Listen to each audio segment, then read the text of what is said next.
Hello my dear students, और you. देखो, ये चैप्टर 10 का एक एग्जांपल है, एग्जांपल नंबर 1। इसमें एक ट्रायंगल है जिसके साइड्स, दो साइड्स दे रखा है और तीसरा साइड नहीं दे रखा है। तीसरा साइड नहीं दे के बल्कि पेरीमीटर दे रखा है उसका, यानी तीनों साइड का सम हो गया और इसका एरिया फाइंड करना है। तो अब सबसे पहली बात तो पेरीमीटर, आप जानते हो कि पेरीमीटर तीनों साइड का सम होता है। तो हमारे पास जो इन्फॉर्मेशन है वो है perimeter of triangle, perimeter of triangle equals to है 32 सेंटीमीटर। जबकि पेरीमीटर क्या होता है? पेरीमीटर होता है तीनों साइड का sum. Therefore a plus B plus C बराबर हो गया 32।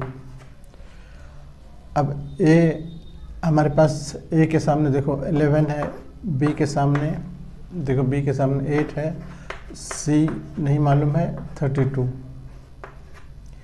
ऐड करो ये 8 और 9 और 1 प्लस c इक्वल्स टू 32 और c बराबर हो गया 32 माइनस 19, 12 में से 9 3,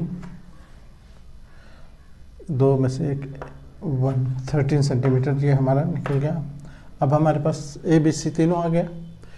तो अब सबसे पहले तो हम एस निकालेंगे। देयरफॉर हम लिखेंगे देयरफॉर एस बराबर हो गया हमारे पास ए प्लस बी प्लस सी अपॉन 2 सेमी पेरीमीटर। ए की जगह पर हम वही 11 प्लस बी की जगह पर 8, अब सी की जगह पर रखेंगे 13 अपॉन 2। वैसे भी इसका सम दे ही रखा था कितना 32, तो आप सीधे लिख सकते थे फॉर्मूले के जरिए, ना वैसे भी लिख सकते थे। देखो ये कट के हो जाएगा 16, ये हो गया S.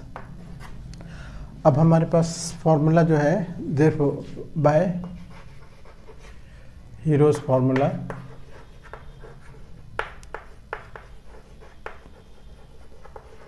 Area of triangle, area of triangle होगा s into S minus A into S minus B into S minus C, S minus C इस पर रूट।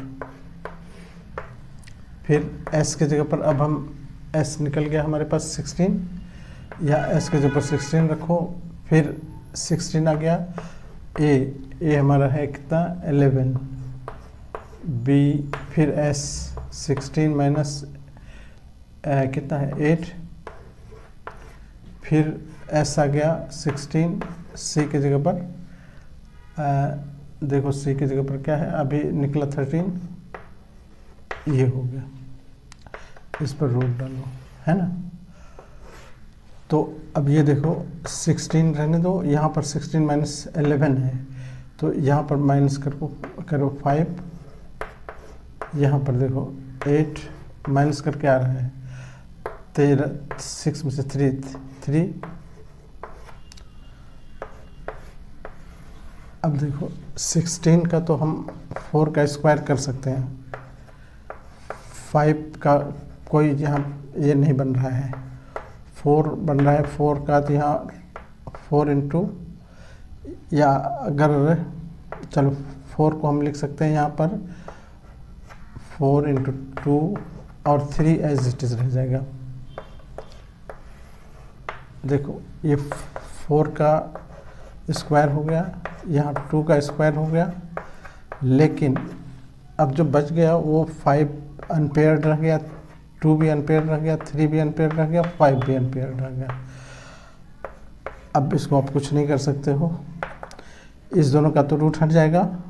इसका हो गया 4, इसका हो गया 2, और इधर इस पर रूट रह जाएगा। 3 2 6, 6 5 30। अब यहाँ पर आप 4 2 8 इंटू रूट 30 यही लिख के सेंटीमीटर स्क्वायर यहीं पर आंसर लिख दोगे, ठीक है। तो इस तरह से ऐसे भी क्वेश्चन होंगे जिसमें परफेक्ट स्क्वायर नहीं होगा, तो उसका रूट हम ये नहीं कर सकते। उसका रूट का वैल्यू निकालने के लिए आपको डेसिमल वगैरह में जाने की ज़रूरत नहीं है। ये ना तो लॉग टेबल में जाने की ज़रूरत है, लॉगरिथम टेबल वगैरह होता है उस सब में जाने की ज़रूरत नहीं है। आप सिंपली यहाँ पर 8√32 लिख दो, ये आंसर हो गया तुम्हारा। Okay, thank you.